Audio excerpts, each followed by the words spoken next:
एक सुंदर गांव था जिसका नाम भारतपुर था।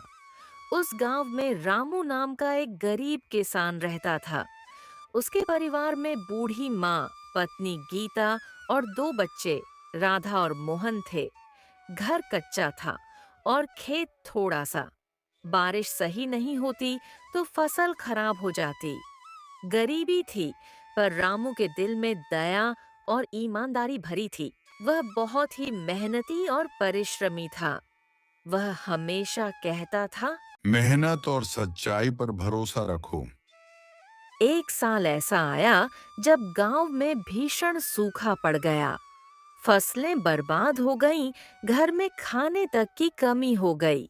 बच्चे चावल और नमक खाकर सो जाते, पर रामू फिर भी गांव वालों की मदद करता रहता। गरीबी में भी वह किसी को भूखा नहीं देख सकता था। खेत में काम न बचा तो रामू लकड़ी काटने के लिए जंगल गया। पूरा दिन मेहनत की, पर थोड़ी सी लकड़ी ही जुटा पाया। शाम को नदी किनारे आराम करने लगा। इसी दौरान उसका पांव फिसला और कुल्हाड़ी नदी में गिर गई।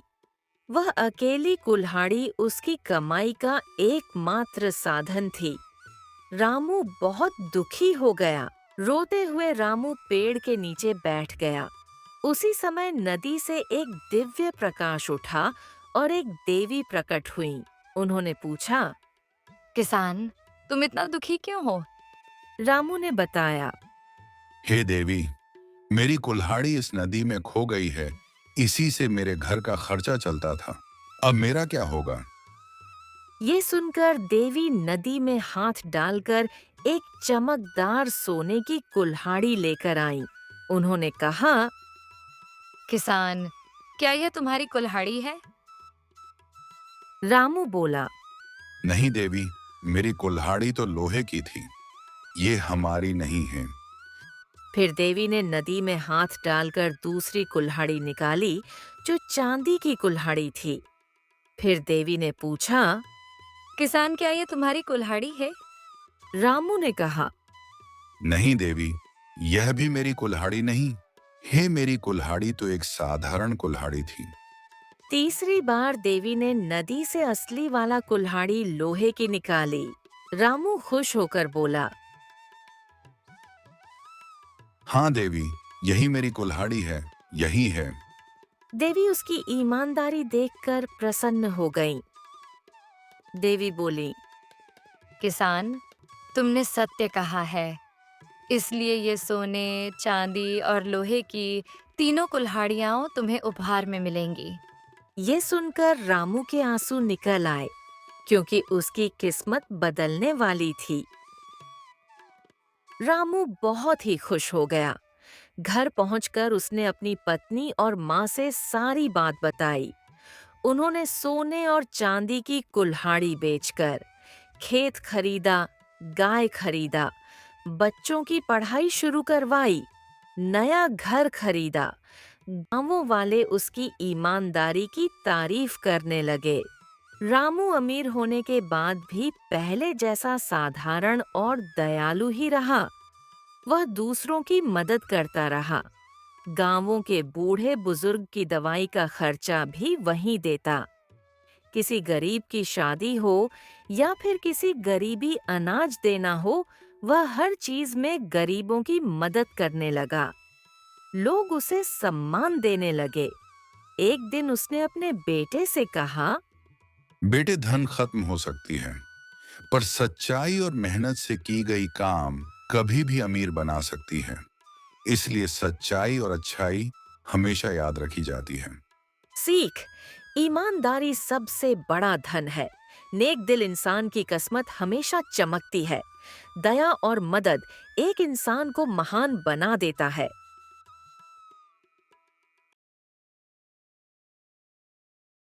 ये बात है उत्तर भारत के एक छोटे से गांव सोनापुर की। दिसंबर का महीना था। ठंड अपने पूरे जोरों पर थी। रात को कोहरा इतना घना होता कि सामने खड़ा इंसान भी दिखाई न दे। लोग अलाव के बिना एक कदम बाहर रखने से डरते थे। इसी गांव में रहता था एक बूढ़ा आदमी। नाम था रामदीन काका।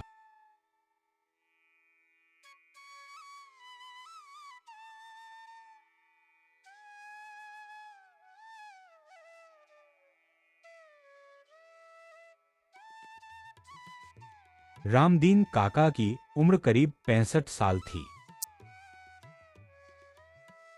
सिर पर सफेद बाल, चेहरे पर झुर्रियां और आंखों में अजीब सी उदासी। उनकी कोई अपनी जमीन नहीं थी, ना कोई पक्का घर। कभी वो रेलवे स्टेशन पर सोते, कभी मंदिर के बाहर, तो कभी किसी दुकान के आगे पड़े तिरपाल के नीचे। लोग कहते थे, ये तो बेकार आदमी है, कोई काम का नहीं। एक रात ठंड कुछ ज्यादा ही बढ़ गई। तापमान 2 डिग्री तक गिर गया। गांव के लोग अपने अपने घरों में रजाइयों के अंदर थे, लेकिन रामदीन काका वो खुले आसमान के नीचे थे। उनके पास ना कंबल था, ना आग, बस हाथ जोड़कर भगवान से एक ही प्रार्थना कर रहे। हे भगवान, आज की रात कट जाए बस।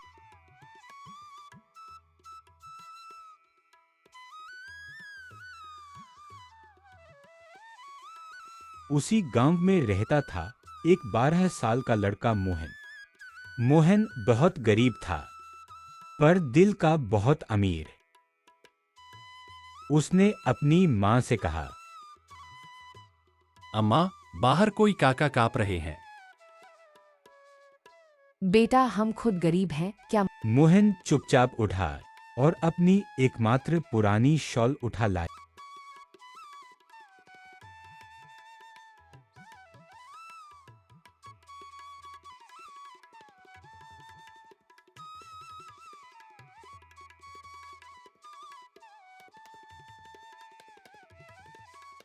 मोहन चुपचाप उठा और अपनी एकमात्र पुरानी शॉल उठा लाया।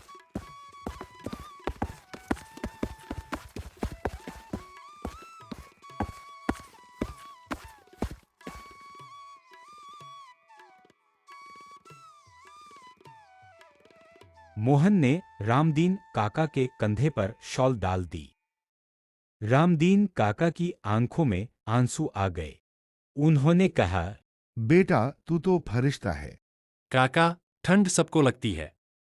मोहन ने कुछ लकड़ियां इकट्ठा की और अलाव जला दिया। धीरे धीरे गांव के और लोग बाहर आए। किसी ने चाय दी, किसी ने कंबल, किसी ने खाना, और पहली बार रामदीन काका को लगा कि वो अकेले नहीं। अलाव के पास बैठकर रामदीन काका ने अपनी कहानी सुनाई। वो कभी एक ईमानदार सरकारी कर्मचारी थे, भ्रष्टाचार के खिलाफ आवाज उठाई। नतीजा, नौकरी गई, घर छिन गया, परिवार ने भी साथ छोड़ दिया। उन्होंने कहा, मैं गलत नहीं था, बस अकेला था।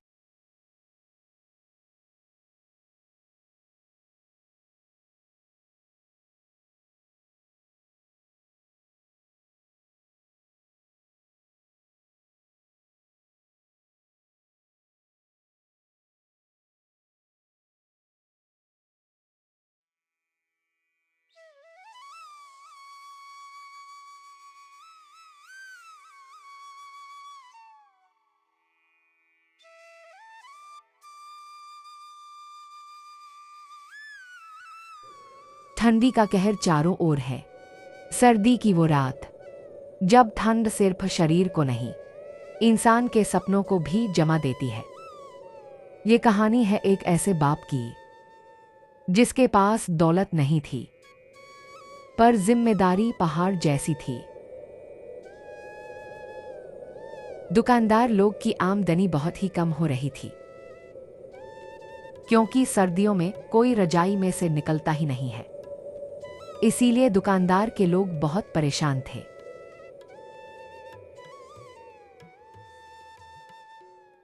रात का टाइम था। सीता और राघव आपस में बात कर रहे थे कि ठंडी बहुत बढ़ गई है। और पास में ही अमन सोया था चटाई पर, लेकिन ठंडी के कारण अमन को नींद नहीं लग रही थी। तभी अमन बोला, पापा बहुत ठंडी लग रही हैं। इस बार कंबल लेने के भी पैसे नहीं बचे हैं। ये जी, कल आप जाकर सेठ जी से बात करिए ना, शायद सेठ जी मदद कर दे कुछ। इस बार ठंडी कुछ ज्यादा पड़ेगी, इसलिए कंबल लेना जरूर। हाँ, तुम सही बोल रही हो। जाता हूँ कल सुबह में सेठ जी से बात करने। और राघव मन ही मन सोचने लगा, मैं बाप हूँ, अगर मैं ही कुछ नहीं कर पाऊंगा तो इस घर का क्या होगा। राघव बहुत सोच रहा था। इसलिए ठंडी रात में जब शहर सो रहा था तभी घर से निकल गया, क्योंकि राघव अपने बच्चे के लिए रोटी और पीपी गर्मी ढूंढ रहा था। राघव रास्ता में सोचते ही जा रहा था कि मैं पहले दुकान पर काम ढूंढूंगा, अगर मिल गया तो बहुत अच्छी बात है, अगर नहीं मिला तो सेठ जी के यहाँ जाऊंगा।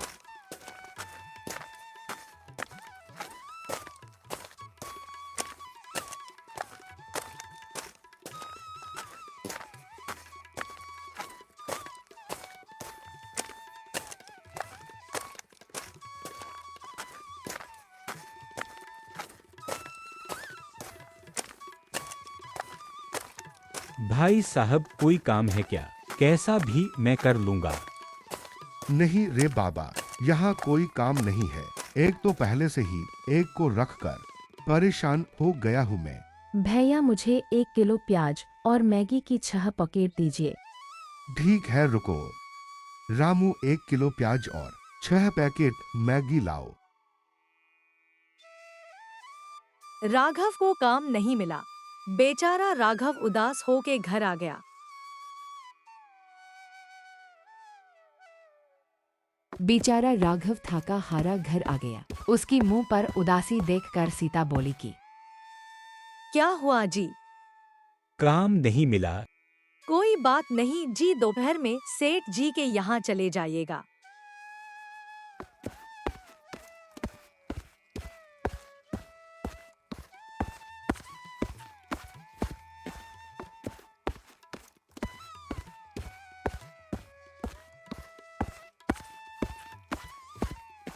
सेठ जी, काम मिलेगा क्या? एक रात का काम है, पैसे चाहिए तो करना पड़ेगा। बस बताइए सेठ जी, मेरे बच्चे और परिवार भूखे हैं। पैसे की मजबूरी कब इंसान को झुका देती है, उसे खुद पता नहीं चलता। सेठ अपने आसपास देखता है और राघव के कान में कुछ बोलता है।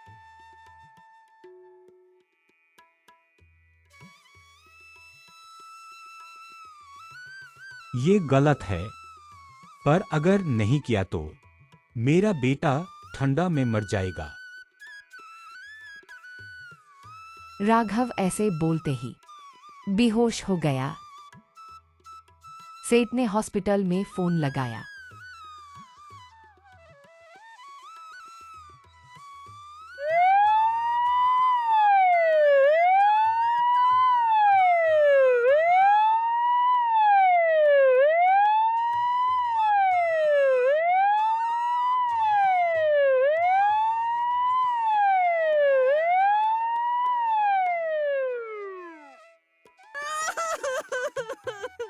इनका शरीर ठंड और थकावट से टूट चुका है। पापा उठो, मुझे ठंड नहीं लग रही अब।